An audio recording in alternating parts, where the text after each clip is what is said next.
And there's a big party coming up, and tickets are actually available, by the way, if you would like to get them. Head to the Facebook page right now, Tom. Head to the Facebook page, and I suggest you do it sooner rather than later because they are selling right now. It's £1 plus a booking fee. And the proceeds go to our chosen charity, the VC Gallery. Brilliant. They went on sale at 7 o'clock and they are going very, very quickly. So if you want to get them, do that right now. It was really good to speak to Brian Morris from Goodwick United, Gordon, a real character, and just like some achievement as well from Goodwick. The fact they've gone so long without losing a game. And we were talking at the start of the show, actually off air, just about where they rank in terms of greatest Pembrokeshire sides. And actually, you might think, their record is fantastic, but there are some even better ones out there from years gone by, aren't there?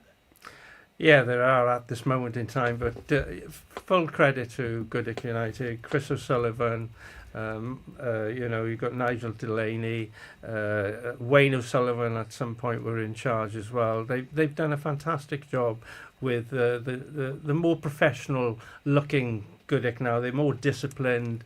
They work very hard in training, and they've got that never give up attitude when they're on the field of play. And that's down to the boys that I've just mentioned there and their coaching, that they've really changed the fortunes of Goodwick around, especially this last 3 seasons where they've brushed everybody aside basically, and it's not easy to do. It's easy to talk about, but it's not easy to do. And you're talking about great sides. Goodwick won't like me saying this. Fishguard Sports went back in the 70s. They won 6 league titles on the bounce. That's some achievement. And I was lucky enough to be covering football for the Western Telegraph when Hakin United had their glory days, and he was manager Gary Dawes, but he was skipper then, and they had one fantastic team, and they broke Fishguard's record and won 7 league titles on the trot, and I believe they won at least 4 or 5 senior cups in that period. So they had 4 or 5 doubles in that period. That's the most successful side that I've actually seen, and in Pembrokeshire history, that is the best record so far as well. And Hakin have won the title 20 times as well. So this title, I think, was Goodwick's 7th.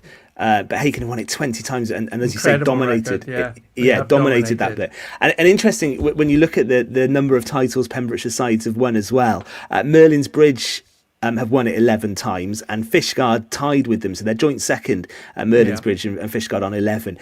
Nowadays, do you think it's hard for a Goodwick and a Fishguard? It's hard because they're pulling players in the same area, aren't they? So it must be difficult for both of those two sides to be successful. Fishguard have gone down and they're coming back, aren't they, next season into the First Division? They are coming back. But I mean, most sides have got 1 or 2 sides in the same area. Yeah, I know what you're saying about the talent. There's only so much to go around, and to get a successful side, you obviously want the best players that are available and attract them.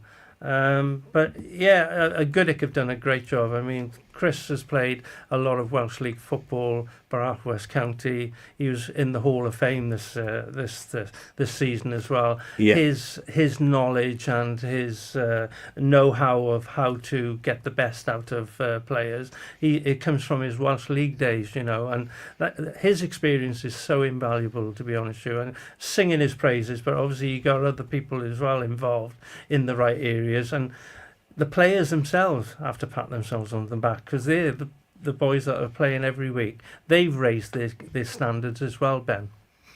So Goodwick's 7 titles puts them in 4th spot. In 5th, Gordon, 5 times they've won it. Who do you think that team is? You're going to tell me, Ben. It's tied, actually. It's Monkton Swifts with 5 titles, and Narberth also have won it 5 times. And Monkton actually, and we talk about Goodwick winning it for a 3rd season running, but Monkton won it 4 times consecutively from 2003 through to 2007. So I was actually covering that as well then, and it was Ben O'Jones who was manager and Jamie Callan captain, and they had a very good side. Yeah.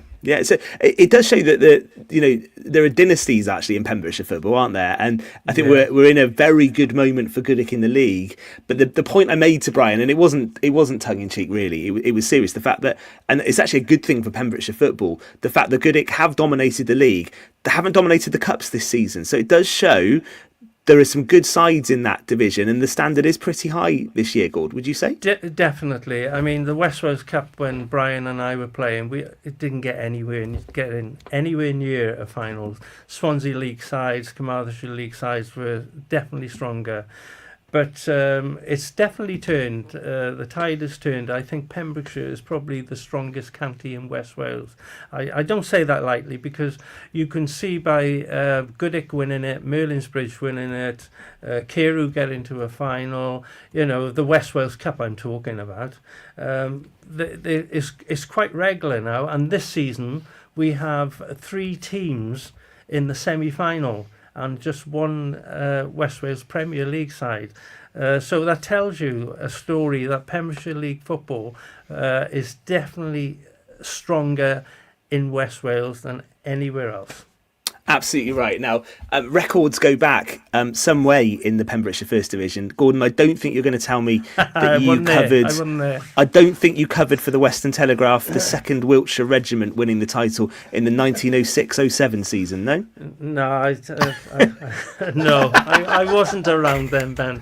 I know I'm old, but no, I definitely wasn't about them, man.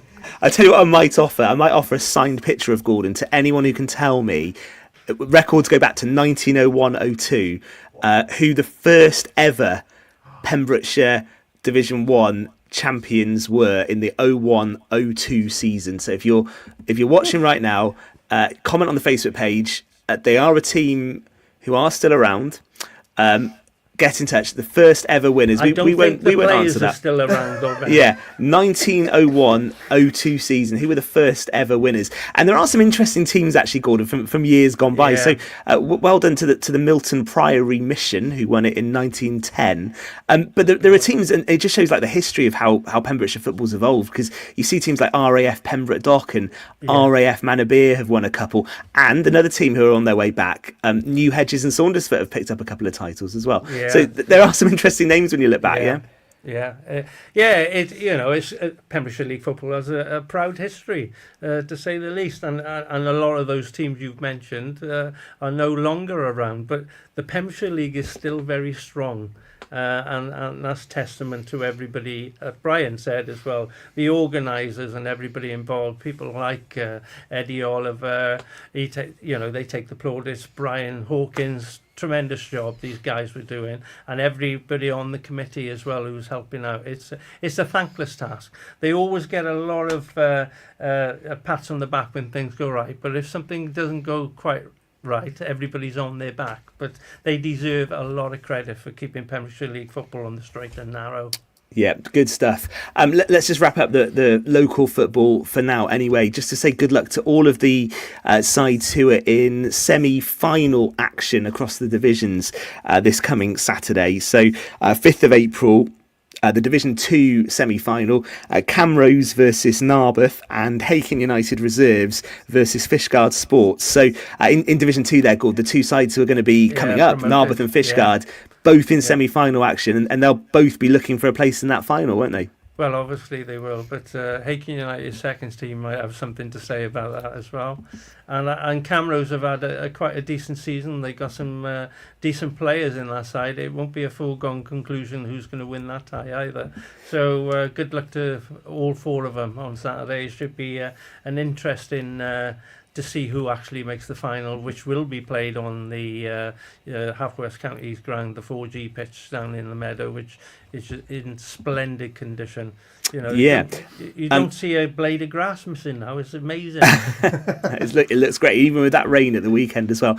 In the Division 3 Cup semi-final, New Hedges are already in the final. They beat St Florence United at the weekend 4-0. So it's St Clair's versus Pembroke Borough in the Division 3 Cup semi-final this weekend. Who would you fancy there, Gord?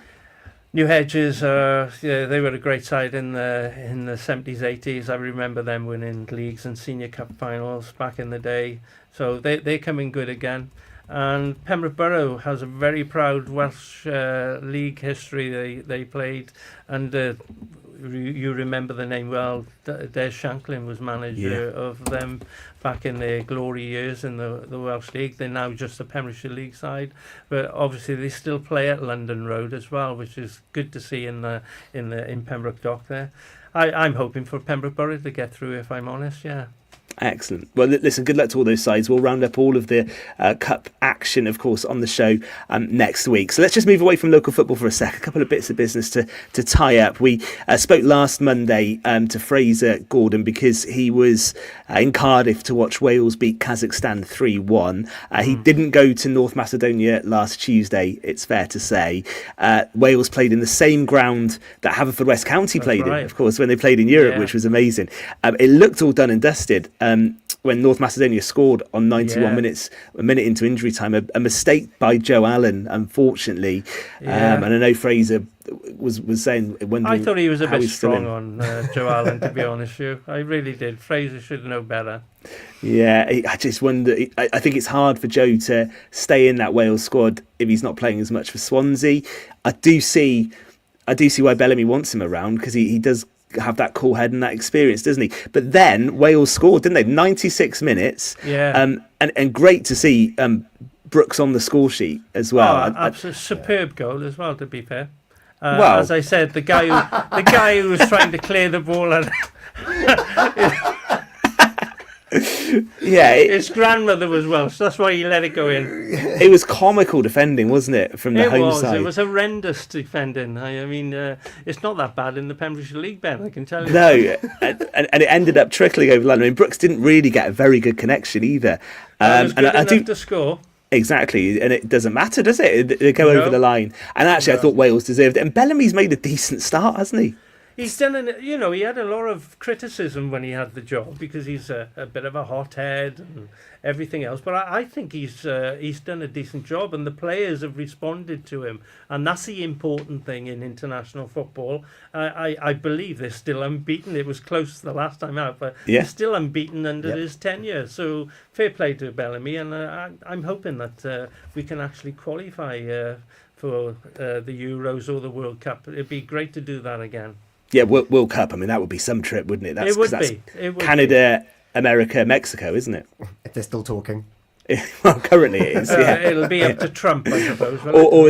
Or as Trump would call it, it's all in America if he has his way. But we won't maybe go there. But yeah, Wales on track after that draw in North Macedonia. Right, we'll take a moment. We'll come back for the final part because there's plenty just to cover off in local rugby from the weekend, and we'll also start part 3 by paying tribute to another Pembrokeshire sporting great who has passed away very sadly. So we'll do that as well as we round up today's show. It's Monday evening and it's Pure West Sport. Pure West Sport Show.